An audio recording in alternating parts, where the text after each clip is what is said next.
Ito po ang pakpaklawin.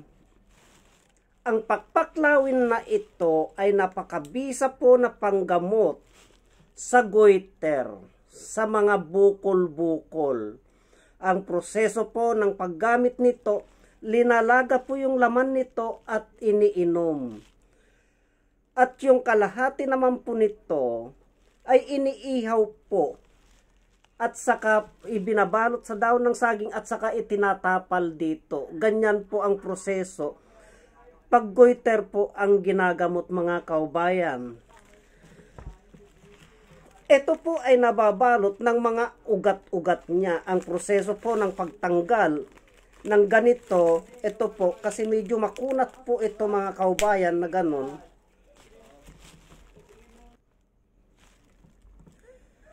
Medyo mahirap pong tanggalin ito, mga kaubayan, dahil makunat po yan, o, ang kunat po.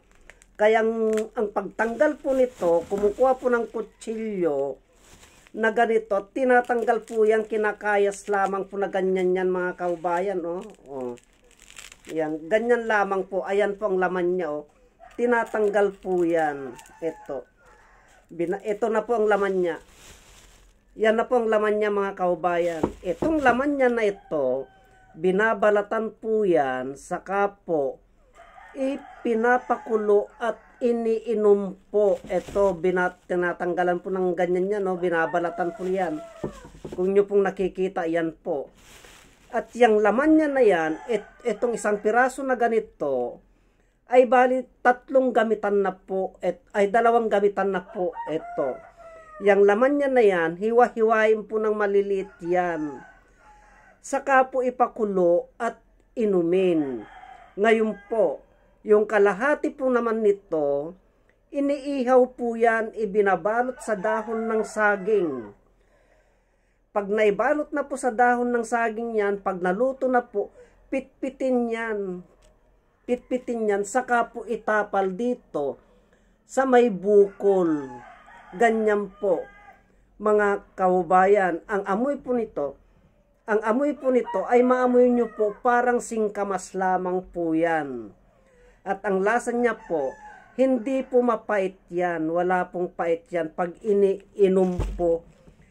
Eto, basta tandaan po natin, etong pakpaklawin na ito ay kadalasan nakikita sa mga puno na matataas. Sa mga mangga, ito po yung dahon niya.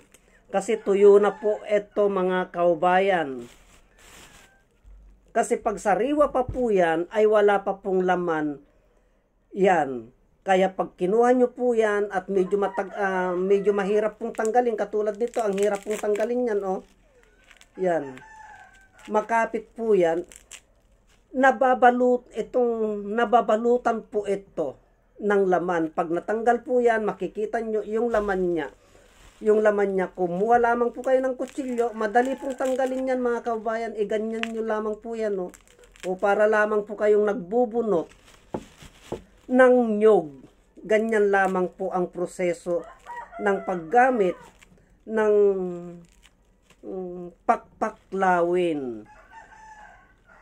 Maliban po sa goiter, ay nakakagamot din po ito ng hika. Hika po at ubo. Ganun din po ang proseso niyan. Linalaga lamang po yan at saka iniinom.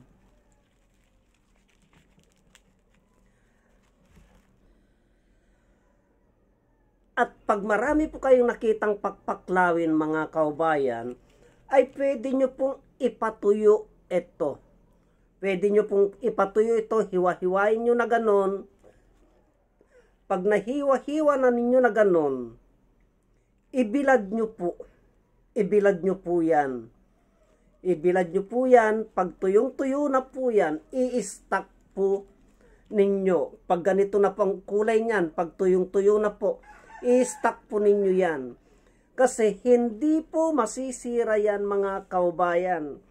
Ganyan po ang ginagawa namin. Ini-stack po namin ito.